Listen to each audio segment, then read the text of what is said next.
Okay, ચાલો તો શરૂ કરીએ. કેટલામાં? 28 નંબર. 29 માં આવ્યા. 29 માં આવ્યા. Okay, fine. 29 નંબરના ક્વેશ્ચન થી આપણે શરૂઆત કરીએ, હે ને? તો જોઈએ.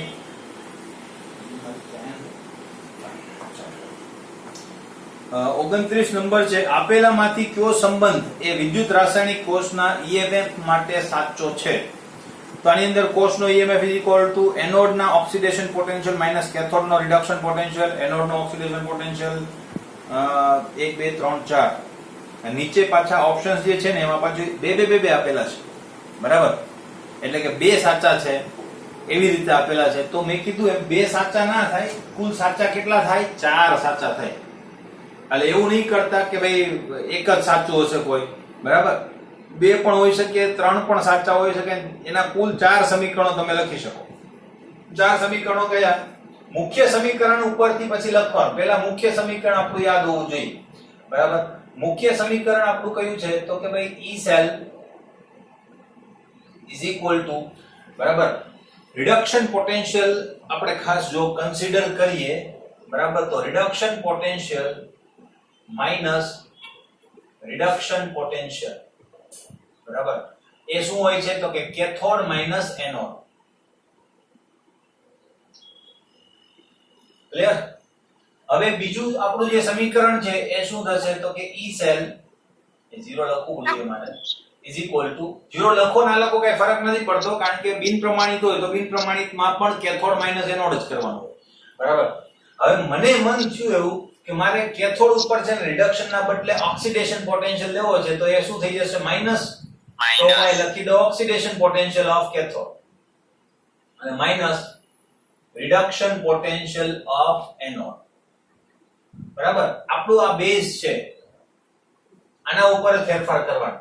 હવે મને એમ થયું કે મારે કેથોડ ઉપર રિડક્શન જ રાખવું છે, એનોડ ઉપર ઓક્સિડેશન કરવું છે, તો હું એના માટે શું કરીશ?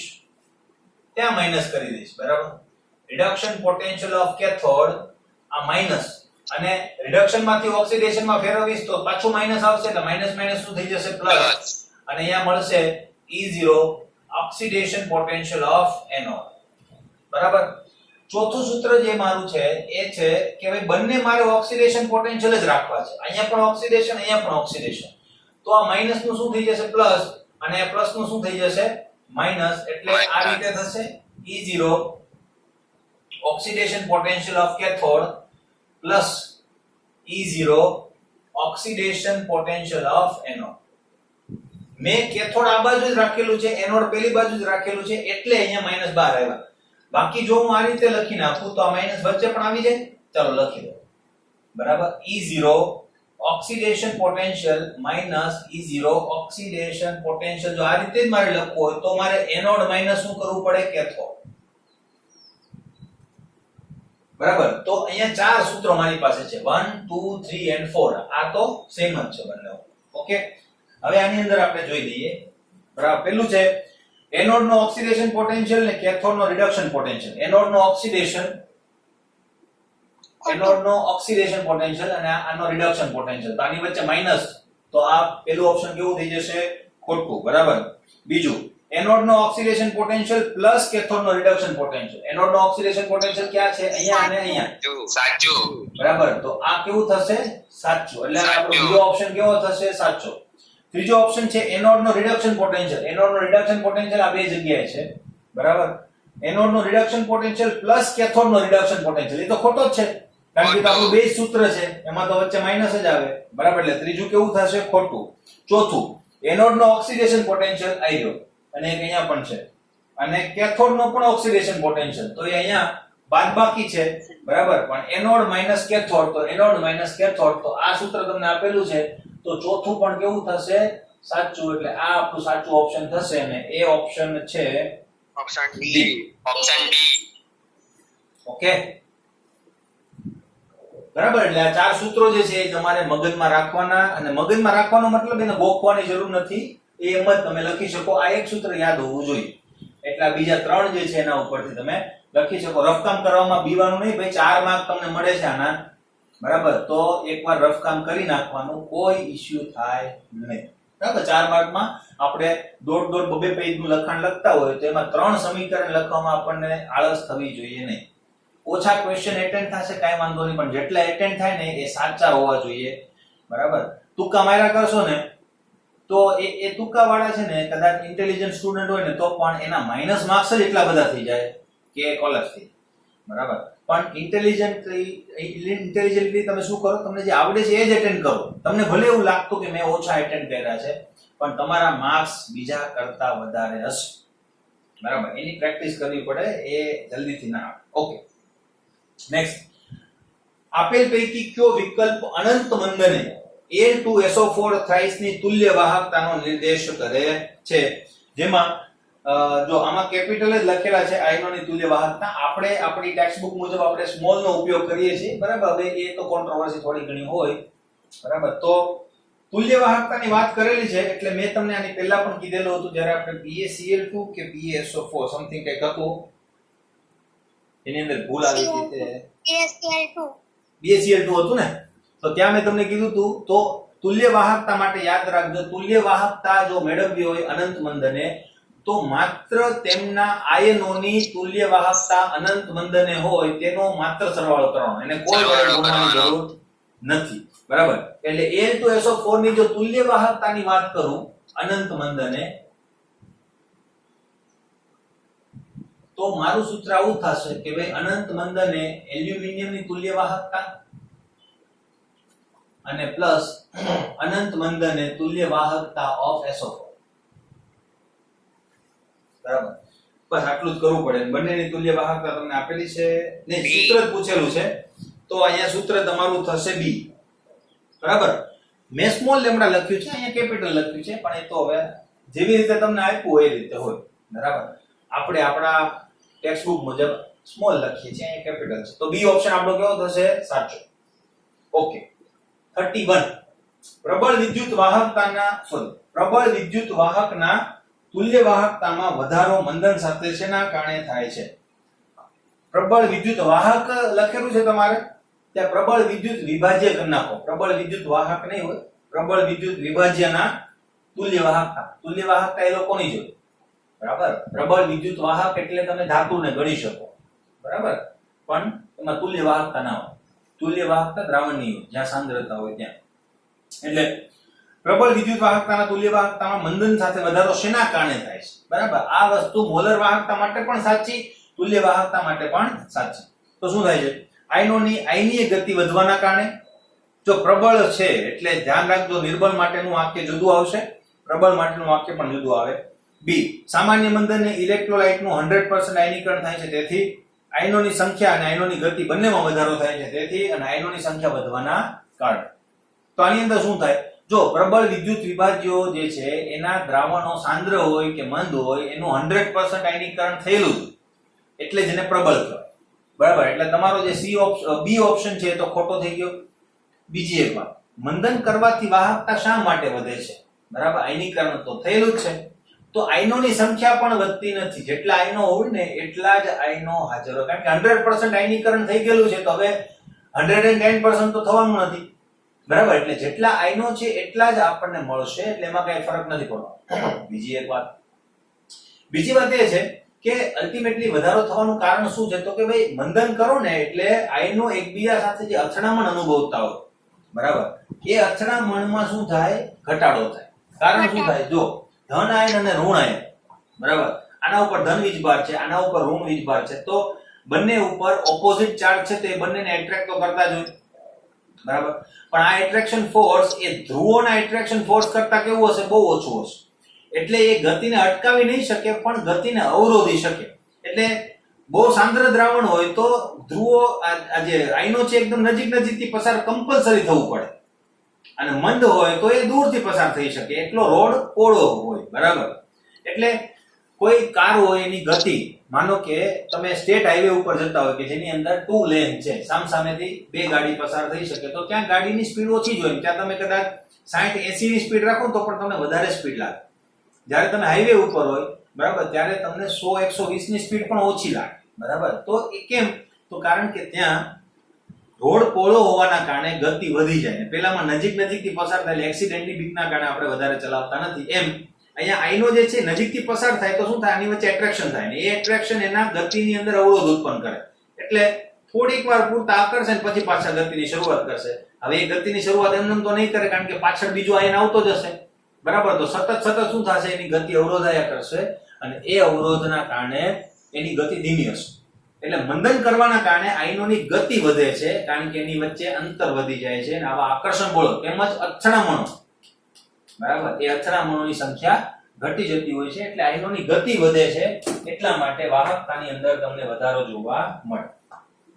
તો આયનોની ગતિના વધારાના કારણે, એટલે ઓપ્શન નંબર એ જે છે કેવું છે, સાચું. બીજી વાત, આ જ ઓપ્શન ઉપર હું કહી દઉં, અહીંયા જો પ્રબળના બદલે મંદ કીધું હોય તો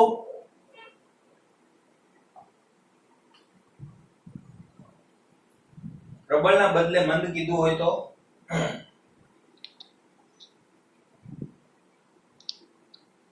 પણ ઘટાડો થાય. હા, તો શું થશે, તમારા આયનોની સંખ્યાનો વધારો એના કારણે. એમ ઓપ્શન આના જ, બરાબર. અલ્ટિમેટલી પ્રબળના બદલે જો મંદ કીધેલું હોય તો આપણો જવાબ શું આવશે, આયનોની સંખ્યા વધવાના કારણે, બરાબર. અને પ્રબળના બદલે મંદ કીધું હોય તો તમારું સી ઓપ્શન પણ સાચું થાય, આયનોની સંખ્યા અને આયનોની ગતિ બંને વધવાના કારણે. હવે એવું કેમ, જો એમાં શું છે ભાઈ, બે રીતે તમે એવેલ્યુએશન કરી શકો. ભાઈ નિર્બળ વિદ્યુત વિભાજ્ય છે એવું ફરજિયાત નથી કે અદ્રાવ્ય હોય, આ સમજી લેજો. કારણ કે આપણી પાસે એસિટિક એસિડ છે, એસિટિક એસિડ નિર્બળ વિદ્યુત વિભાજ્યમાં આપણે લઈએ છીએ, NH4OH નિર્બળ વિદ્યુત વિભાજ્યમાં લઈએ છીએ, પણ એ શું નથી ઓગળતા પાણીમાં, ઓગળી જાય છે. 4%, 5%, 10%, 50% દ્રાવણ બનાવો, કઈ પ્રોબ્લેમ નથી થતો, બરાબર. 100% પણ બનાવી શકો.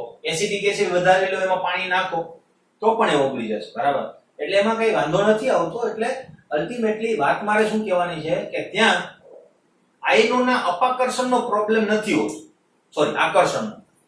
અવરોધ જે છે એ આકર્ષણના કારણે નથી હોતો, કારણ કે આયનોને પૂરતી સ્પેસ હશે એકબીજાથી દૂર નીકળવા માટે. પણ ઓગળેલા પદાર્થો જે છે, બરાબર, એ અથડામણોના કારણે અવરોધ ઉત્પન્ન કરે છે.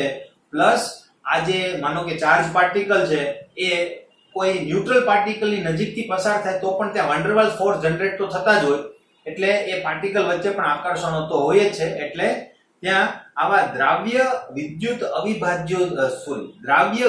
નિર્બળ વિદ્યુત વિભાજ્યો જે છે, બરાબર, એની જો વાત કરીએ તો ત્યાં આપણો સી ઓપ્શન વધારે પ્રોપર કહેવાશે, બરાબર. આ ખબર પડી.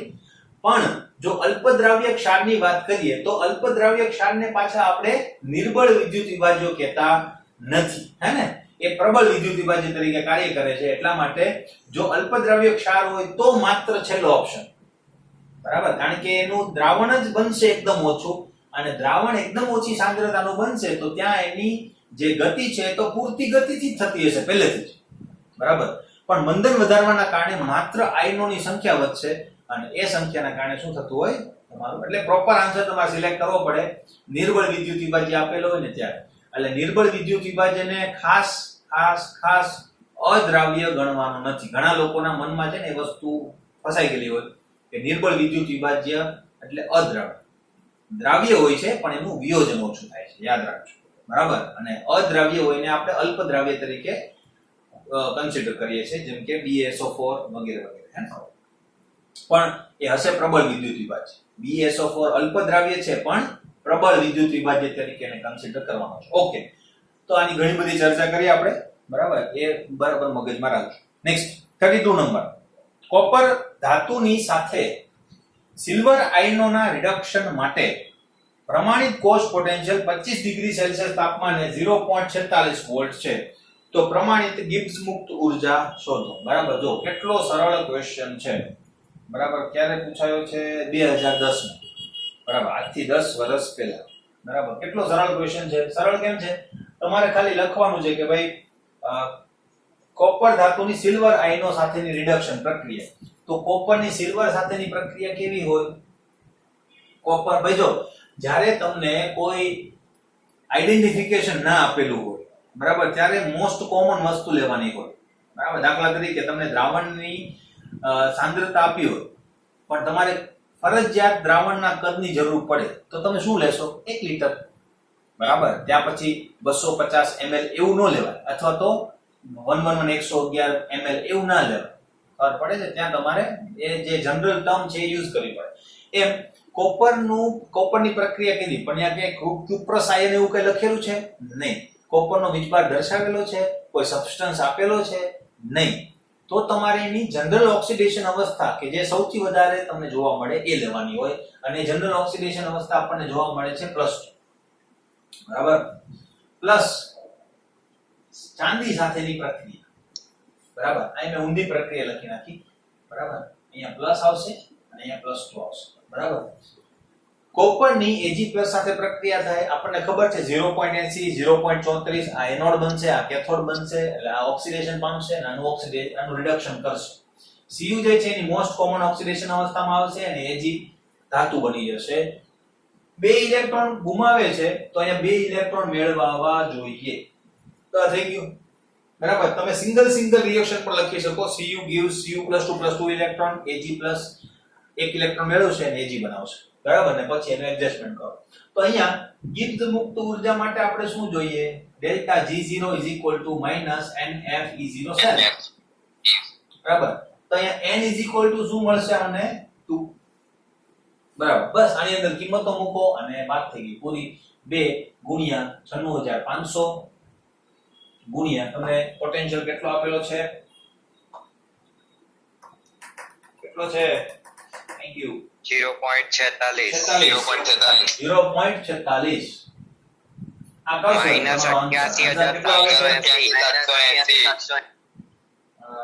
કેટલો? -88780 જૂલ. કેટલો? -88780 જૂલ. 780 જૂલ. એટલે માઈનસ કઈ ખબર નહીં પડે. 88780. આખું ગામ બોલે ને તો કઈ ખબર. કોઈ એક પ્રણાલી બને ને તો 88780. ઓપ્શન આવી ગઈ છે ટૂંકમાં.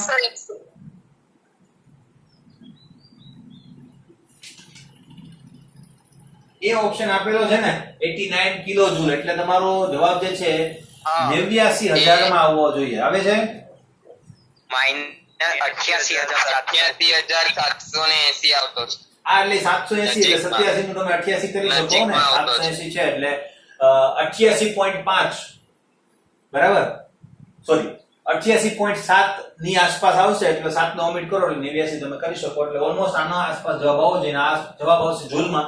એને તમારે કિલો જૂલમાં ફેરવવો પડે. અહીંયા પોઈન્ટ મૂકો એટલે હું અહીં કિલો મૂકી શકું. બરાબર, 89 ની આસપાસ જવાબ આવશે. કઈ ચાલો. બરાબર, આ સિમ્પલેસ્ટ હતો, એમાં કઈ છે નહીં. રિએક્શન લખતા આવડતી હોય બધા કરી શકે. 4 માર્ક મળ્યા. 2 માર્કમાં હું ના પૂછું. બરાબર, ને તમને 4 માર્ક મળે. નેક્સ્ટ 33. એક દ્રાવણમાં Fe+2 Fe+3 અને I- આયનો છે. આ દ્રાવણની આયોડીન સાથે પ્રક્રિયા 35 ડિગ્રી સેલ્સિયસ તાપમાને કરાય છે. બરાબર, તો Fe+3 Fe+2 માટે જે પોટેન્શિયલ છે એ તમને આપેલો છે. બરાબર, કેટલામો નંબર છે? 33. તમને પોટેન્શિયલ આપેલો છે Fe+3 Fe+2 એટલે Fe+3 Fe+2 0.77 વોલ્ટ. બરાબર, અને I2 2I- આ પોટેન્શિયલ તમને આપેલો છે 0.536 વોલ્ટ. બરાબર, તો રેડોક્સ પ્રક્રિયા પછી ખાલી જગ્યામાં આપેલું છે I2 નું રિડક્શન I- માં થશે. રેડોક્સ પ્રક્રિયા થશે નહીં. I- નું I2 માં ઓક્સિડેશન થશે અને Fe+2 નું ઓક્સિડેશન Fe+3 માં થશે. જવાબ પછી જોવાના, પહેલામાં જોઈ લેવાનું કે મારે શું કરવાનું છે. મેં આન્સર ઉપરથી જોઈ લીધું કે મારે આમાં કોનું રિડક્શન થાય છે, કોનું ઓક્સિડેશન થશે, કોનું રિડક્શન કરશે, એ કંઈક શોધવાનું છે. બરાબર, તો જો આ બંને વિભાગોને હું એક સાથે રાખું, એક સાથે મીન્સ એકબીજાના ટચમાં રાખું, એકબીજા સાથે પરિપથ પૂર્ણ કરું, તો આમાં એનોડ કોણ બને? આયોડિન.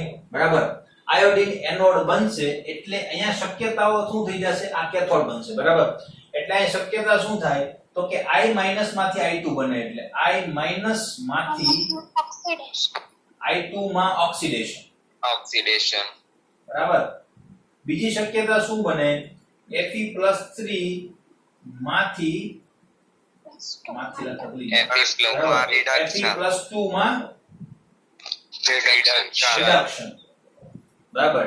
એટલે આ બંને જવાબો થાય. અહીંયા જે રીતે આપ્યા છે ને જવાબ તે રીતે અહીંયા બે જવાબો થાય. તો અહીંયા Option C. I2 નું I- માં થશે રિડક્શન, તો એ ખોટું. બીજું રેડોક્સ પ્રક્રિયા થશે ને એ તો ખોટું છે, તો દેખાઈ આવે છે. I- નું ઓક્સિડેશન I2 માં થશે. જો આ પહેલો ઓપ્શન આપણો કેવો છે? સાચો. અને Fe+2 નું ઓક્સિડેશન Fe+3 માં થશે, એ પણ કેવું છે? ખોટું, ઊંધું થાય ને. બરાબર. એટલે Option C. જવાબ બંને આવી શકે. અત્યારે એક જ આપ્યો છે, ઓપ્શન સી. ફટાફટ આગળ જઈએ. Sn+4 Sn+2 યુગ્મ માટે પ્રમાણિત વિદ્યુત ધ્રુવ પોટેન્શિયલ 0.15 વોલ્ટ અને Cr+3 Cr યુગ્મ માટે -0.74 છે. તો આ બંને યુગ્મોને તેમના પ્રમાણિત અવસ્થાએ કોષ બનાવવા માટે જોડેલા હોય તો કોષ પોટેન્શિયલ. એકદમ પપ્પુ ક્વેશ્ચન કહેવાય આને. બરાબર. સીધો સિમ્પલ E0 સેલ તમારે મેળવવાનો છે અને આમાં તમને એમનેમ જ ખબર પડી જાય. બરાબર. જો માઈનસ પ્લસ હોય ને એટલે સરવાળો. જોજો યાદ રાખો, માઈનસ પ્લસ હોય ને એટલે શું થાય? સરવાળો. બરાબર. એટલે એક માઈનસ હોય એક પ્લસ હોય ને તો જે પોટેન્શિયલ આપ્યો હોય એનો સરવાળો કરી દો. કઈ ઈ સેલ ની સૂત્ર કઈ લખવાની જરૂર નથી. એનોડ કોણ છે કેથોડ કોણ છે કઈ લખવાની જરૂર નથી. એક માઈનસ પોટેન્શિયલ હોય એક પ્લસ પોટેન્શિયલ હોય એટલે એનો સરવાળો કરી નાખો. બરાબર. એક કારણ કે આપણે જ નક્કી કરવાનું છે એનોડ કોણ છે કેથોડ કોણ છે ને. નક્કી કરીને આપ્યું હોય તો વાત અલગ છે. જો બંને પ્લસ હોય કા બંને માઈનસ હોય તો બાદબાકી કરી નાખો. બરાબર. અને જે બાદબાકી આવે, બાદબાકી માઈનસ આવે, પ્લસ કરી નાખો, બાદબાકી પ્લસ આવે, માઈનસ સોરી પ્લસ આવે તો પ્લસ જ રાખવાનો. બરાબર. એટલે બંને માઈનસ બાદબાકી, બંને પ્લસ બાદબાકી, એક માઈનસ એક પ્લસ તો સરવાળો. એટલે તમને શું મળી જશે? તમારો પોટેન્શિયલ મળી જશે, કોઈ ઇશ્યુ વગર. બરાબર. તો અહીંયા શું છે? જો એક માઈનસ 0.74 અને બીજું 0.75. તો અહીંયા પર શું થશે? સરવાળો. 5 ને 4 9 અને 7 ને 1 8. તો 8 9 બી ઓપ્શન આપણો. 0.82. બરાબર. આમાં કોઈ રફ કામ કરવું પડે નહીં. ખબર પડી કે નહીં? કારણ કે માઈનસ વાળું હંમેશા એનોડ જ બની જાય અને માઈનસ માઈનસ એનોડ એટલે શું થઈ જશે? પ્લસ. એટલે એક માઈનસ એક પ્લસ હોય તો સરવાળો, બે પ્લસ હોય બાદબાકી, બે માઈનસ હોય બાદબાકી, ને બાદબાકીનું મૂલ્ય તમે ગમે એ રીતે કરી હોય, માઈનસ આવે કે પ્લસ આવે એને ધન કરી નાખો એટલે તમારો આન્સર બની જાય. ઓકે, ચાલો next.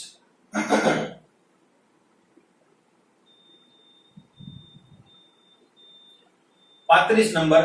Cu+2+ electron gives Cu++ electron gives Cu માટે વિદ્યુત ધ્રુવ પોટેન્શિયલ તમને આપેલા છે. તો Cu+2 અને Cu ની કિંમત શોધો. તો એમ ગણો તો આ પ્રશ્ન કેવો થશે? પેલો આપણો સરવાળા વાળો થશે કે નહીં? ડેલ્ટા G વાળો હે ને? હા, એ જ થશે.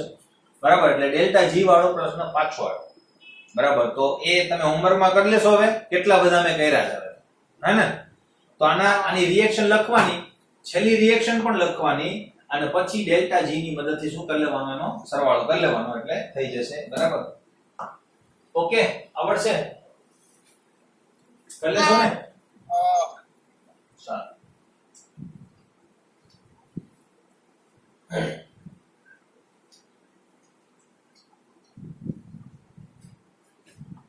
ચાલો નેક્સ્ટ. એમાં જવાબ કેટલામો આવે છે? બી. બી આન્સર છે. બરાબર. જોઈ લેજો, આવી જવો જોઈએ. ચાલો, ત્રણ ધાતુઓ XYZ ના પ્રમાણિત વિદ્યુત ધ્રુવ પોટેન્શિયલ તમને આપેલા છે. બરાબર.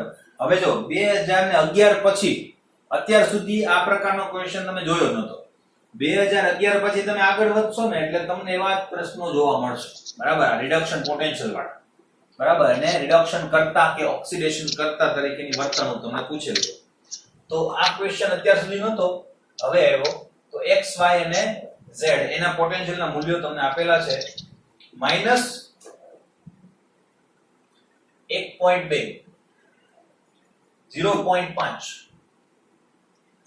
અને -0.1.3 સોરી -3.0. બરાબર. પહેલા કઈ કરવાનું નહીં, તમને શું પૂછેલું છે એ કઈ નહીં જોવાનું, રિડક્શન કરતા પ્રબળતા જે પૂછ્યું હોય તે, બરાબર. પહેલા હું આનો રિડક્શન કરતા તરીકેનો રિડક્શન પોટેન્શિયલ નો ક્રમ લખી નાખીશ. તો સૌથી ઓછું કોણ છે? Z, બરાબર. રિડક્શન પોટેન્શિયલ નો ક્રમ, બરાબર. રિડક્શન પોટેન્શિયલ, તો Z સૌથી ઓછું છે, પછી કોણ આવશે? X, અને સૌથી વધારે કોણ છે? Y. હવે તમને કયું પૂછ્યું છે? રિડક્શન કરતા, બરાબર. તો રીડ વ્યસ્ત, એટલે આનો વ્યસ્ત કરી નાખો, એટલે Z સૌથી વધારે થઈ જશે, પછી X અને પછી Y. તમને જો ઓક્સિડેશન કરતા પૂછ્યું તો આજ તો સમપ્રમાણમાં, તો આનો આ જ ક્રમ જે છે એ તમારે લાગુ પડશે. આના માટે બેસ્ટ વે હું તમને એ જ કહું છું, તમે રફ કામ કરી નાખો વિધાઉટ સીઈંગ એની આન્સર જોયા કે કઈ અનુમાન કર્યા વગર રફ કામ પહેલા કરી નાખો, ટાઈમ બચશે. 100% તમારો ટાઈમ બચશે. જો તમે ઓપ્શન જોવામાં રહ્યા અને એમનેમ જ મોડે કરવામાં રહ્યા તો તમારો ડબલ ટાઈમ લાગશે, યાદ રાખજો, બરાબર. અને તમારી પાસે રકમ ત્યાં જ લખેલી હોય, બરાબર, ત્યાં ને ત્યાં જ બાજુમાં પણ એની જગ્યા આપેલી હોય, તો સીધું તમને દેખાતો હોય. આવું કઈ લખવાની, આવી સમરી બનાવવાની પણ જરૂર નથી, તમે ડાયરેક્ટલી આ ક્રમ લખો, બરાબર. 5 સેકન્ડમાં ક્રમ લખાઈ જાય ને 5 સેકન્ડમાં તમારું રિડક્શન, પછી જોઈ લેવાનું રિડક્શન કરતા પ્રબળતા, રીડ વાત પૂરી. ઓપ્શન કયું છે? સી. આ જ રીતે આપેલું છે ઉતરતો ક્રમ, બરાબર. સી ઓપ્શન આપણું સાચું. ચાલો 37 નંબર. 500 ડિગ્રી સેલ્સિયસ તાપમાને Al2O3 ના વિઘટનમાં ગિબ્સ મુક્ત ઉર્જા તમને આપેલી છે, તો એલ્યુમિનિયમ ઓક્સાઇડ ના રિડક્શન માટે E0 સેલ શોધો. એમ ગણો તો આ પ્રશ્ન એકવાર આવી ગયો છે, બરાબર. મેં કીધું એમ ઘણા બધા પ્રશ્નો રિપીટ પણ થતા હોય ને, એટલે પ્રીવિયસ યર ના જે પેપર છે ને એકવાર સોલ્વ કરી લેવા. કોન્સેપ્ટ તો કેટલી વાર રિપીટ છે તમે જોયા હશે, બરાબર. પ્રશ્ન પણ રિપીટ થયો જો, બરાબર. તો એમ રિપીટ પ્રશ્ન એમ રિપીટ એટલે બેઠે બેઠો ના આવે, થોડીક જુદી રીતે આપેલો હોય તો એ જોઈ લઈએ, બરાબર. 37 નંબર, બરાબર. અને 500 ડિગ્રી સેલ્સિયસ તાપમાન આપણને કઈ કામનું નથી. Al2O3 ની આપણે વાત કરીએ છીએ, એલ્યુમિનાને કહેવાય. આનું નામ પણ યાદ રાખજો, કારણ કે તમને જો નામ લખીને આપ્યું હોય તમને સૂત્ર નહીં આવડે તો લોચો. જો કે આવું બનશે નહીં, કારણ કે Al2O3 જે છે તમારે ધાતુ કર્મ વિધિની અંદર આવશે, એટલે નામ તો બધાને યાદ રહી જવાનું છે, કોઈ ઇશ્યુ નથી. નેક્સ્ટ, ડેલ્ટા જી તમને આપેલો છે 960 કિલો જૂલ છે, એટલે આપણે એને 10 ની 3 ઘાતમાં દર્શાવી દઈએ, કોઈ ઇશ્યુ નથી, પર મોલ, બરાબર. અને રિડક્શન માટે એલ્યુમિનિયમ ઓક્સાઇડના રિડક્શન માટે E0 સેલ પ્રમાણિત અવસ્થામાં તમારે પોટેન્શિયલ કરવાનો છે, બરાબર. તો n તમારે બદલાવવું પડશે, બરાબર. બાકી બધી વસ્તુ સેમ રહેશે. કેટલા મોલ એલ્યુમિનિયમ છે, બરાબર. તો તમારે એલ્યુમિના નહીં જોવાનું, એલ્યુમિના કેટલું આપેલું છે? 2/3, બરાબર. તો 2/3 * 2 કરો એટલે 4/3 થશે, બરાબર. તો 4/3 ને અનુરૂપ આવશે, ને આપણે ગણતરી ગયા વખતે પણ કરેલી હતી કે ભાઈ એક એલ્યુમિનિયમ જે છે, એલ્યુમિનિયમ +3 3 ઇલેક્ટ્રોન મેળવીને એલ્યુમિનિયમ બનાવે એક મોલ માટે, બરાબર. તો માનો કે 4/3 મોલ હોય તો કેટલા થશે? તો 4/3 મોલ ગુણ્યા 3 શું થશે? 4. તો અહીંયા n આપણે શું લઈશું? 4, બરાબર. n આપણે શું લઈશું? 4. કેમ ભાઈ? તો મેં તમને કીધું એ પ્રમાણે તમે લખી શકો +3 ઇલેક્ટ્રોન gives એલ્યુમિનિયમ, ને અહીંયા બરાબર 3 મોલ ઇલેક્ટ્રોન તો 1 મોલ, બરાબર. તો 3/4 મોલ તો કેટલા ઇલેક્ટ્રોન થશે ગુણ્યા 3 4,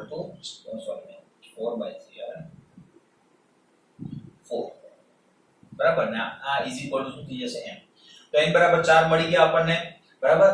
બસ હવે કઈ નથી કરવાનું. ડેલ્ટા જી 0 અહીં લખ્યા છે તો અહીં 0 લખી નાખું -NfE0 છે, બરાબર. E0 સેલ ને સૂત્રનો કરતા બનાવી દઈએ. E0 cell delta G0 upon minus આવશે અહીંયા અને n * f.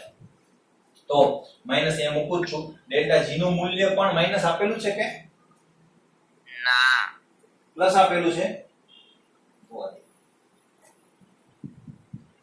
કેટલામો નંબર છે? 37. 10 છે. ઓકે, પ્લસ જ આપેલું છે,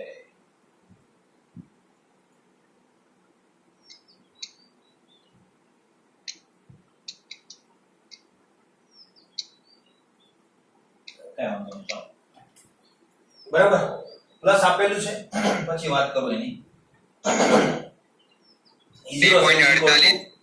હા આ પ્લસ થશે જે હોય તે આપણે અત્યારે જવાબ લઈ લે આપણે એમસીક્યુ કરીએ છીએ આપણે થિયરી નથી કરતા તો અહીંયા જે આવતું હોય તે લખી નાખો 960 ગુણ્યા 10 ની માઈનસ સોરી 10 ની પ્લસ 3 ઘાત ભાગ્યા શું થઈ જશે n n 4 96500 બરાબર કેટલો જવાબ આવે છે 2.48 2.48 પણ કેવો જવાબ આવશે માઈનસ કઈ વાંધો નહીં આપણે કઈ વાંધો નહીં. 2.5 અને જવાબ આવશે તમારો 2.48 નો મતલબ 2.5 બરાબર હવે તમને એમ થશે કે સર જવાબ માઈનસ કેમ આવ્યો થાય ને બરાબર તો કઈ વાંધો નહીં આપણે જવાબ માઈનસ નો પ્લસ કરી નાખીએ પણ એમ માઈનસ નો પ્લસ કરી ના શકાય હે ને તો ઊંધી પ્રક્રિયા જે છે એને તમે શક્ય બનાવી શકો નહીં તેનું કારણ છે ત્યારે એમ ગણો તો તાપમાનનો રોલ આવે રોલ શું આવે એમ કીધું તો છે જ કે નહીં કે આ પ્રક્રિયા થાય છે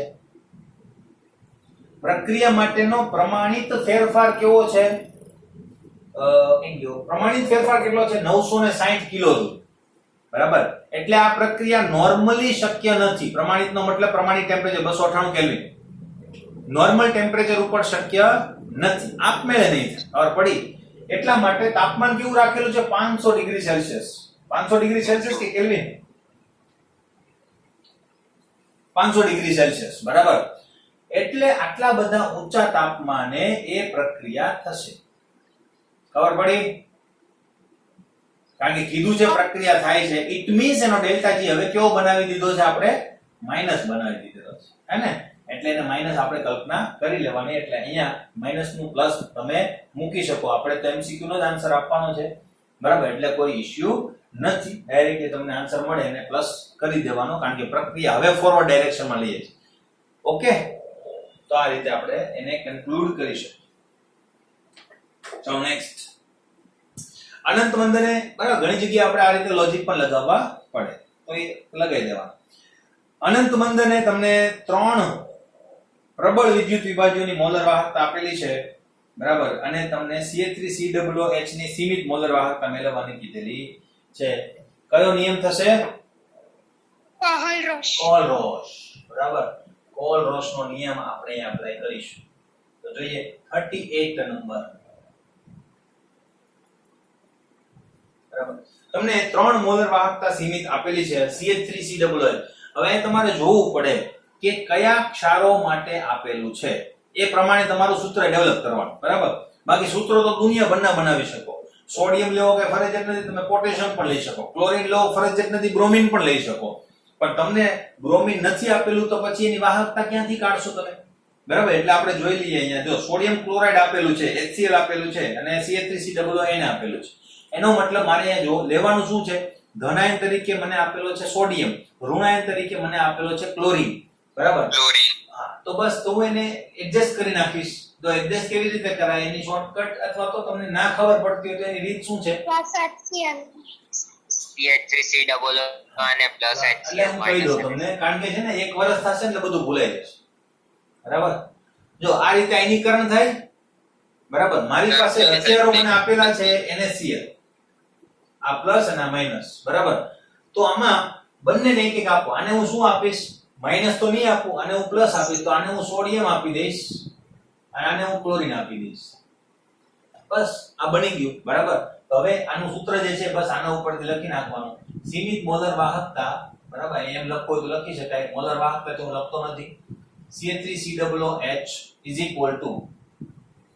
બરાબર હવે આયન છે એટલે સોરી આપણે પદાર્થ જ લખીએ છીએ એટલે કેપિટલ લેમ્બડા એમ જ લખીશું CH3COONA જો અહીંથી હું લખું છું પ્લસ મોલર વાહકતા સીમિત ઓફ HCl અહીંથી જ મેં લખ્યું હવે મેં વધારાનું શું મૂકી દીધું NaCl તો અહીંયા માઈનસ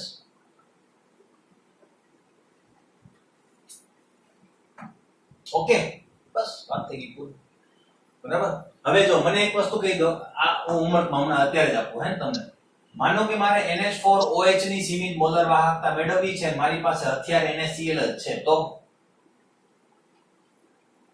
આ જ રીતે કરો ફટાફટ થશે બે જ મિનિટ આપો NH4Cl plus NaOH minus NaCl ફરીથી બોલો. NH4Cl plus NaOH minus NaCl. NH4Cl plus NaOH અને માઇનસ NaCl, બસ કમ્પ્લીટ. બરાબર. તો એકદમ સિમ્પલ છે, કારણ કે એમાં શું થાય, જો અહીંયા પહેલા માઇનસ ચાર્જ આવે એટલે પહેલો જે વિભાગ છે ને માઇનસ છે, અહીંયા પહેલો વિભાગ જે છે એ કેવો બનશે, પ્લસ. એટલે હું આયનીકરણ કરવાનું કહું છું. નહીં તો ઘણા છે ને NH4Na લખશે, NH4Na. કેમ તો કે પહેલામાં સરે સોડિયમ જોડ્યું. પેલું નહીં, અહીંયા તમારે જોવાનું છે કે NH4 અને Cl, તો Cl માઇનસ મળે છે અને અહીંયા NH4 પ્લસ મળે છે. હવે Na પ્લસ છે, Cl માઇનસ છે, તો અહીંયા Cl માઇનસ આપવાનું હોય ને, પ્લસ ને પ્લસ તો નહીં આપો, અને આને Na પ્લસ આપવાનું. તો આપણું સૂત્ર અહીંયા શું બનશે, તો કે સીમિત મોલર વાહકતા of NH4OH is equal to સીમિત મોલર વાહકતા, અહીંથી જોઈજો લખી નાખો, NH4Cl પ્લસ સીમિત મોલર વાહકતા ઓફ NaCl, સોરી અહીંયા OH છે ને, NaOH બરાબર, ને માઈનસ સીમિત મોલર વાહકતા ઓફ જે વધારાના લખ્યા છે. ઓકે બરાબર. HCN પણ હોઈ શકે, તો HCN માટે પણ શું કરવું પડશે, H ને Cl આપવું પડશે અને Cn માઈનસ ને Na આપવું પડશે, અને છેલ્લે NaCl માઈનસ કરવું પડશે. બરાબર. ઓકે.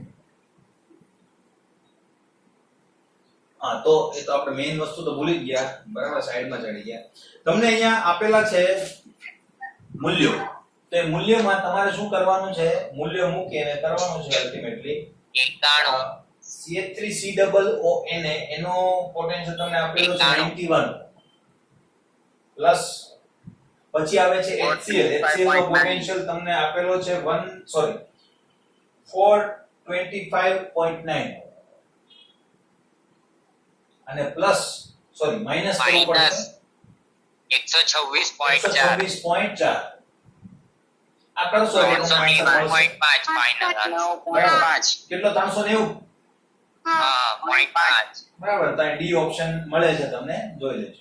ઓકે, સિમ્પલેસ્ટ હોય છે પણ મોસ્ટ આઈએમપી, બરાબર, વારંવાર પૂછાતા હોય છે, ઇવન બોર્ડની એક્ઝામમાં પણ પૂછાય છે, કોમ્પિટિટિવ એક્ઝામમાં પણ તમને હજી એક બે વાર કે કદાચ ક્યાંક જોવા મળશે કોલ્ડ સ્ટોર્ડ, હે ને, એટલે એ જોઈ લેજો. બરાબર. નેક્સ્ટ, નીચે આપેલ અર્ધ પ્રક્રિયાઓના રિડક્શન પોટેન્શિયલ નીચે મુજબ છે, તો એ આપેલા છે તમને F2 ના, Cl2 ના, Br2 ના અને I2 ના. બરાબર, ને તમને એમાં દેખાય છે, અને તે પ્રબળ ઓક્સિડેશન અને રિડક્શન કરતા અનુક્રમે કયા છે.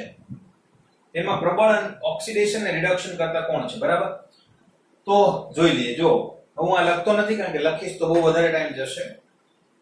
બરાબર, ને લખવું હોય તો પ્રબળ લખી ઓક્સિડેશન તો છે જ.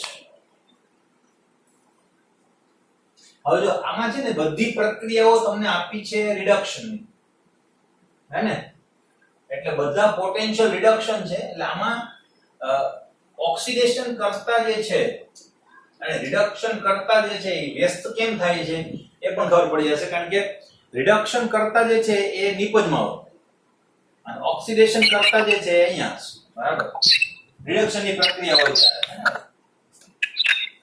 જોઈ લઈએ. હવે જો તમને અહીંયા હું તો શોર્ટમાં લખું છું, હે ને, તમને E0 આપેલો છે 2.85. બેટા માઇક કોઈનું ઓન છે, બંધ કરી દેજો.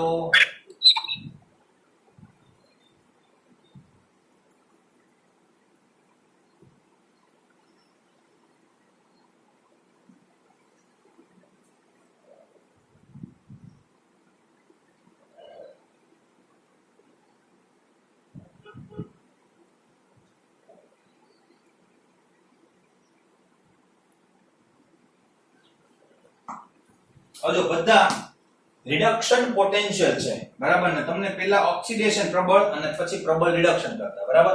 એટલે મેં તમને હમણાં કીધું એ પ્રમાણે આ ઇલેક્ટ્રોન મેળવી અને આ બને છે, એટલે ઓક્સિડેશન કરતા આ જગ્યાએ હશે, બરાબર, અને રિડક્શન કરતા આ જગ્યાએ હશે. ઓકે. બીજી વાત એ કે પહેલા તો રિડક્શન કરતા પ્રમાણે તમે જુઓ કે રીડ વ્યસ્ત, બરાબર, અને રીડ ઓક્સી સમપ્રમાણની અંદર થશે. તો અહીંયા પ્રબળ ઓક્સિડેશન કરતા કોણ થશે, જેનો રિડક્શન પોટેન્શિયલ સૌથી વધારે છે એ પ્રબળ ઓક્સિડેશન કરતા થશે, બરાબર, સમપ્રમાણની અંદર. તો અહીંયા ઓક્સિડેશન કરતામાં પાછા બે કેન્ડિડેટ છે તમારી પાસે, F2 પ્રબળ ઓક્સિડેશન કેવો કે F- પ્રબળ ઓક્સિડેશન કેવો.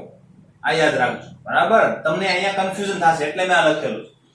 કારણ કે ઓપ્શનમાં તમને આપેલું હોય F2 પ્રબળ ઓક્સિડેશન કરતા છે, F- પ્રબળ ઓક્સિડેશન કરતા છે. ખરેખર તો આપણે આખેને પ્રબળ ઓક્સિડેશન કરતા કીધું. તો પ્રબળ ઓક્સિડેશન કરતા એટલે ઇલેક્ટ્રોન ખેંચનાર. તો ઇલેક્ટ્રોન એ મેળવે છે કોણ? F2. એટલે એ પ્રબળ ઓક્સિડેશન કરતા કોણ થશે? F2. હા, F2. એટલે આના માટે જ કીધું, બાકી તો આપણે સિમ્પલ છે F2. અને પ્રબળ રિડક્શન કરતા કોણ થશે? I minus. I minus. એ અહીંયા છે, બરાબર. રિડક્શન કરતામાં સૌથી ઓછો અહીંયા છે. હવે એમાં I2 તો ઇલેક્ટ્રોન મેળવીને I- બને છે, બરાબર. પણ અહીંયા શું થશે? I- ઇલેક્ટ્રોન ગુમાવશે અને સામેવાળાનું રિડક્શન કરી શકે. એટલે પ્રબળ રિડક્શન કરતા તરીકે I2 નહીં, I-. આના ઉપર ખાસ ધ્યાન રાખજો, બરાબર. સ્ટાર કરવો હોય તો કરી દેજો, એમ તો કઈ છે નહીં, બરાબર. પણ અલ્ટિમેટલી તમને ઓક્સિડેશન કરતા તરીકે ખરેખર બેમાંથી કયું પરમાણુ છે ને એમાં મૂંઝવી નાખશો, બરાબર. અને તમે ખોટો આન્સર આપીને આવશો. મોટા ભાગના આન્સર જે છે ને એ પ્રક્રિયક આપી દે, એટલે જે પહેલું હોય ને એ જ આન્સર, બરાબર. તો કદાચ તુક્કામાં તમારું અહીંયા સાચું પડી જાય, અહીંયા ખોટું પડી જશે, બરાબર. એટલે એક વસ્તુ છે ધ્યાનમાં રાખજો, બરાબર. એટલે આ ઓપ્શન જે છે ને એ છે મહત્વનો છે, ખાસ ધ્યાન રાખજો. તમને આમાં મૂંઝવવા હોય તો મૂંઝવી શકે. નેક્સ્ટ, NH4OH માટે λ0m NH4 નું મૂલ્ય કોના બરાબર થશે? લ્યો, હમણાં જસ્ટ મેં તમને એક્સ્ટ્રામાં કરાયું એ જ અહીંયા આપેલું છે. એમાં પાછું સોડિયમ અને ક્લોરીન જ આપેલું છે પાછું, બરાબર. એટલે સેમ ટુ સેમ છે. અને ઓપ્શન કયું થશે તમારું? ડી ઓપ્શન થશે. એને NH4OH એમાં પણ એ જ કરવાનું, આપણે રફ કામ કરી લેવાનું. ભાઈ 4 માર્ક મળતા હોય તો રફ કામ ફટાફટ કરી લેવાનું, બાજુમાં જ કરવાનું હોય, બરાબર. જગ્યા આપેલી હોય ત્યાં ફટાફટ રફ કામ કરી લેવાનું, પછી આન્સર મેચ કરી લેવાનો. કારણ કે ડાયરેક્ટ તમે મગજમાં કરશો ને તો વાર વધારે લાગશે અને ખોટા પડવાની શક્યતા પણ વધી જશે. HCl ના દ્રાવણમાં પ્લેટિનમ વાયુ ડૂબાડી અને હાઇડ્રોજન ગેસ વિદ્યુત ધ્રુવ બનાવાય છે, એટલે કે હાઇડ્રોજન ધ્રુવ. HCl ની pH 10 છે. એક વાતાવરણ દબાણ હેઠળ પ્લેટિનમના વાયુની આજુબાજુ હાઇડ્રોજન ગેસ પસાર કરી વિદ્યુત ધ્રુવ બનાવવામાં આવે છે. તો વિદ્યુત ધ્રુવનો ઓક્સિડેશન પોટેન્શિયલ કેટલો થાય?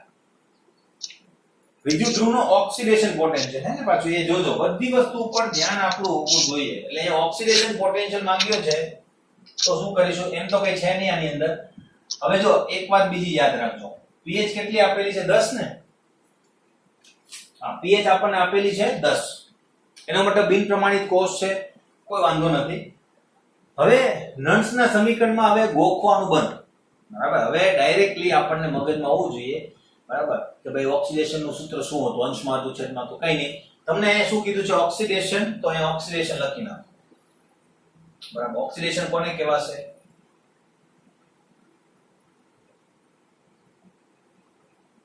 ઓકે, આ લખાઈ. હવે આના માટે નન્સનું સમીકરણ તમે લખી શકો કે નહીં? નિપજ ભાગ્યા પ્રક્રિયક. આ તો આપણે લખવાના નથી, આ જ લખવાનું છે, બરાબર. નિપજ ભાગ્યા પ્રક્રિયક. તો આ ક્યાં આવશે? અંશમાં. ઓકે, ચાલો એક વસ્તુ ખબર પડી ગઈ. તો આ આવશે અંશની અંદર તમારે, બરાબર. તો pH ઉપરથી H+ નું કોન્સન્ટ્રેશન આપણને કેવી રીતે મળશે? minus pH. હા, = 10 મોલર. મળી ગયું. આ વાતે પૂરી થઈ ગઈ. હવે ડાયરેક્ટ સૂત્ર લખો, બરાબર. તમારે આખું સૂત્રમાં ઓક્સી રીડ કાઈ લખવાની જરૂર નથી. E = E0 minus 0.0591 upon n log H+. કેમ H+ લખ્યું છે? મારે રિએક્શન છે ઉપર, બરાબર. અને એ ઓક્સિડેશન ની છે એટલે મને નીચે ઓક્સિડેશન પોટેન્શિયલ મળશે. ઉપર રિડક્શન લખું, નીચે મને રિડક્શન પોટેન્શિયલ મળશે, બરાબર. E ની વેલ્યુ મને ખબર નથી, E0 E ની વેલ્યુ મને ખબર નથી, બરાબર. એ પૂછેલી છે ને આપણને. ઓકે, પોટેન્શિયલ કેટલો થશે? E0 ની વેલ્યુ તો મને ખબર છે, પ્રમાણિત તો 0 થશે, માઈનસ 0.0591 log n બરાબર તો 1 જ થશે, 10 ની -10 ઘાત. 10 ની -10 ઘાત, ઘાતની ઘાત આગળ આવશે, માઈનસ માઈનસ પ્લસ થઈ જશે, એટલે અહીં મળશે 0.10 આના સાથે ગુણાશે 0.591 અને log 10 એટલે શું થઈ જશે? 1. તો આ તમારો આન્સર, બરાબર. આ તમારો આન્સર પતિ, બરાબર. રિડક્શન માંગેલો હોત તો આ જ રીતે થાય, પણ તમારે આ છેદમાં આવે, બરાબર. તો તમે છેદમાં લખશો એટલે આ -10 છે એ શું બની જશે +10 અને જવાબ આવશે. જવાબ આનો જ આવશે પણ જવાબ કેવો આવશે માઈનસ આવશે. માઇનસ. બસ બીજું કઈ નવું નથી બતાવવાનું. અહીંયા તમને એકાદ જવાબ કદાચ માઈનસ આપેલો પણ હોવો જોઈએ છે કે નહીં. બિચારા સારા છે નથી આપ્યો, બાકી એને માઈનસ જવાબ એક આપવો જોઈએ કારણ કે જે લોકો ખોટું સૂત્ર લખી નાખે 1/h+ વાળું બરાબર એ લોકોનો જવાબ પણ ત્યાં હોવો જોઈએ. મોટા ભાગે હોય પણ ખરા માઈનસ વાળો જવાબ બરાબર. એ નથી આપ્યો તો વધારે મુશ્કેલી નથી થતી. ચલો, ઘડિયાળમાં ઉપયોગ થતો બટન સેલ જેમાં નીચે પ્રમાણેની પ્રક્રિયાઓ જે થાય છે એ તમને પ્રક્રિયા આપેલી છે બરાબર. તો અર્ધકોષના પોટેન્શિયલ નીચે મુજબ છે. ઝિંકનો આપેલો છે અને Ag2O નો પણ આપેલો છે. આ ભાઈ આપણી ટેક્સ્ટ બુક નો દાખલો છે બરાબર. આપણે જે કરેલો હતો એ ટાઈપનો બરાબર. તો આમાં કઈ નથી કરવાનું. એનોડ કોણ છે કેથોડ કોણ છે નક્કી કરો અને જો માઈનસ પ્લસ છે કે નહીં કરો જી સરવાળો 0.76 પ્લસ 0.34 કેટલું થાય છે? 1.10. આવી જાય છે 1.1 વોલ્ટ. 1.1. બસ થઈ ગયું કામ પૂરું સી. બરાબર. તો આટલું મોટી મોટી વસ્તુ લખી છે અને કેટલો મોટી રકમ લખી છે પણ કરવાનું કઈ નથી. એનોડ કેથોડ નક્કી કરવાના છે ને એમાંય નક્કી નથી કરવાનું. મેં શોર્ટકટ કીધું એકનું માઈનસ એકનું પ્લસ એટલે કરો સરવાળો. બંને માઈનસ તો બાદ બાકી, બંને પ્લસ તો બાદ બાકી અને એનો જવાબ હંમેશા ધન જ આવશે. આપણે જ્યારે નક્કી કરશું ત્યારે ધન જ આવશે. એ લોકો આ કઈ નક્કી કરીને આપે તો માઈનસ હોય છે. ફાઇન. 43 નંબર 25 ડિગ્રી સેલ્સિયસ તાપમાને 0.1 મોલર એમોનિયમ હાઇડ્રોક્સાઇડના જલીય દ્રાવણની મોલર વાહકતા તમને આપેલી છે. અનંત મંદને મોલર વાહકતા એ પણ આપેલી છે. મોલર વાહકતા છે તો સમાન તાપમાને સાંદ્રતા અને વિયોજન અંશ ગણો બરાબર. સમાન તાપમાને સાંદ્રતા અને વિયોજન અંશ ગણો. બહુ સિમ્પલ વસ્તુ છે. આ દાખલાઓ પણ તમને વારંવાર જોવા મળે છે એટલે બરાબર આને પણ તૈયાર કરજો આલ્ફા વાળા બરાબર. તો અહીંયા તમને બે મોલર વાહકતા આપી છે. એમોનિયમ હાઇડ્રોક્સાઇડ નું 0.1 મોલર દ્રાવણ બરાબર અને મોલર વાહકતા 9.74 74 છે કે 54 છે 54 બરાબર. એકમ તમને ખ્યાલ છે સિમન્સ * સેન્ટીમીટર સ્ક્વેર * વોલ્યુમ અને સીમિત મોલર વાહકતા પણ તમને આપેલી છે. સીમિત મોલર વાહકતા છે ને હંમેશા ડેન્જર હશે 238 બરાબર. એના માટેનો પણ એકમ તમને ખ્યાલ છે. તો તમારે શું શોધવાનું છે? વિઘટન અચળાંક. વિઘટન એટલે ભાઈ એ જ હે ને વિયોજન અચળાંક કે વિઘટન અચળાંક. અચળાંક નથી કેમ અંશ મેળવવાનો છે. તો તમારે એનું પણ એકદમ આલ્ફા સરળ મેળવવાનો. કીધેલું છે. તો પછી કાઈ નથી કરવાનું બરાબર. લેમ્ડા m અપોન અને આ કરશો એટલે તમારો આન્સર જે છે એ કેટલો આવે છે 0.04008. Option A. બરાબર. અને અહીંયા તમને પર્સન્ટેજ માં આપેલું છે. મેં વાત કરી હતી યાદ છે તમને? અંશ અને પર્સન્ટેજ બંને એકબીજાની અંદર હોઈ શકે બરાબર. તો 100 વડે ગુણવાની કઈ જરૂર નથી. અહીંયા અંશ છે બરાબર. તો અંશમાં અને જો પર્સન્ટેજમાં જોઈતું હોય તો આને 100 વડે ગુણી નાખો એટલે આલ્ફા જો પર્સન્ટેજમાં જોઈતો હોય તો lambda m upon lambda 0m * 100. તો અહીં 100 કરશો એટલે તમારું કેટલું થઈ જશે 1 2 બરાબર 4.008%. 44 5600 ml O2 STPA અમુક વિદ્યુત જથ્થાથી ઉત્પન્ન થાય છે તો તેટલા જ વિદ્યુત જથ્થા વડે કેટલો સિલ્વર મળે છે બરાબર. ઊંડા દાખલા બરાબર. આ બધા માથાકૂટિયા દાખલા કહેવાય બરાબર. જે ટાઈમ બગાડે બરાબર પણ હોય કઈ નહીં એની અંદર બરાબર. તો સેજ જોઈ લઈએ કેટલા ml છે 5600 ml બરાબર. તો O2 વાયુ તમને મળે છે 5600 ml બરાબર. એના માટે તમને કઈક વિદ્યુત પ્રવાહ આપેલો છે STPA બરાબર. વિદ્યુત જથ્થાથી ઉત્પન્ન એટલે હવે પહેલા તો આના મોલ શોધવા પડશે ને અહીંયા તમને STP જો લખીને આપ્યું છે બરાબર. એટલે સીધું તમારે લઈ લેવાનું. આના ml તો આના લીટર કેટલા થાય 5.6 લીટર થશે બરાબર. તો આના મોલ કેટલા થશે તો તમને ખબર છે O2 ના મોલ મેં તમને STP માટેનું એક સૂત્ર લખાવેલું છે, યાદ હશે તમને. હા, કદ ભાગ્યા 22.4. તો અહીંયા શું કરીશું આપણે? 5.6 ભાગ્યા 22.4. 0.25. 0.25 પાકું મોલ. હા. બરાબર, 0.25 મોલ O2 ઉત્પન્ન થયા. બરાબર, તો એના માટેનું Q શોધી લો. બરાબર, તો એના મોલ ઇઝ ઇક્વલ ટુ આપણી પાસે સૂત્ર જ છે O2 ના મોલ. અહીંયા N. હા, એટલે એ આપણે પેલું 83 વાળું પણ કરી શકીએ. બરાબર, પણ અલ્ટિમેટલી આપણે 83 વાળું નથી કરવું, આપણે Q upon પેલું વાળું કરી દઈએ. બરાબર, શું હતું સૂત્ર? IT upon NF. બરાબર, હવે આ તો Q બની ગયું કે નહીં? તો Q upon N. N કેટલું હશે?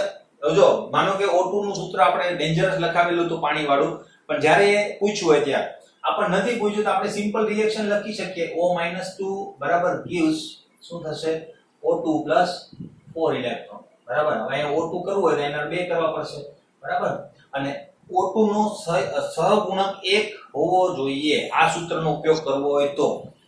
83 મૂક્યું હોય તો ગમે તે કરો, કોઈ ઇશ્યુ નથી. બરાબર, તો અહીંયા સહગુણક 1 હોવો જોઈએ. તો અહીંયા કેટલા આવ્યા આપણી પાસે? 4. તો Q કેટલું થશે? 0.25 ગુણ્યા 4. તો 25 ચોક 100 તો કેટલું થશે? 1. 1 નો મતલબ 1 ફેરાડે.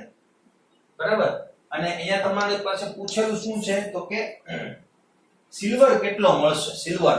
બરાબર, તો Ag માટે આ તો સિમ્પલ થઈ ગયું. બરાબર, આટલું જ મેળવવાનું હતું.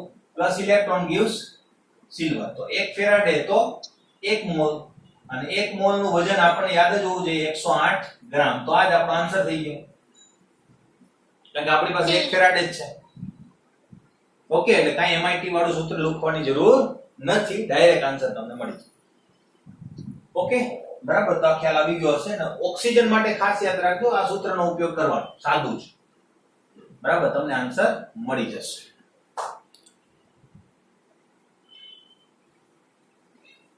ઓકે, ચાલો નેક્સ્ટ બે એક છેલ્લું કરી લઈએ. બરાબર, આની પછીના પછી તમે જાતે કરી લેજો. બરાબર, કઈ દુવિધા થાય તો મને મોકલજો, તો કરીશું આપણે. કેટલામો નંબર આવ્યો આપણે?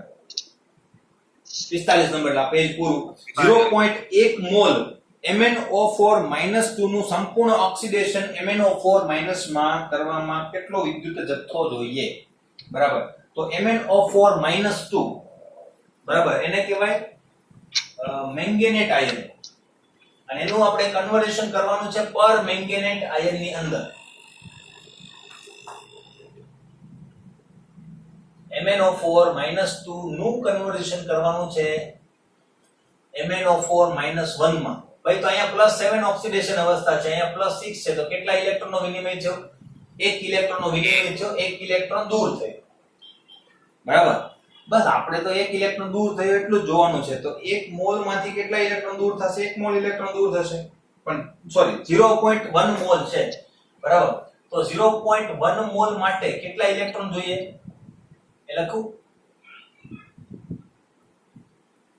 ઇલેક્ટ્રોનનો જથ્થો is equal to 0.1 મોલ, અને 0.1 મોલ નો મતલબ થાય 0.1 ફેરાડે. બરાબર, અને 0.1 ફેરાડે કુલમ્બ આપેલું છે, તો ફેરાડે બરાબર મૂકી દો 0.1 into 96500 કુલમ્બ થઈ ગયું. કુલમ્બ એ લઈને જ આવશે ફેરાડે ની વેલ્યુ. બરાબર, એટલે એક ઓછું થઈ જાય, 96500 ની બદલે 9650. બરાબર, કુલમ્બ આપ્યો છે આન્સર ઓપ્શન સી. ઓકે, બસ તો અહીં સુધી રાખીએ. બરાબર, અને હવે આપણે નવા ચેપ્ટર ની અંદર મળીશું. એનું નામ છે ડી અને એફ વિભાગના તત્વો. અહીંયા સુધીમાં કોઈને પ્રશ્ન હોય તો પૂછી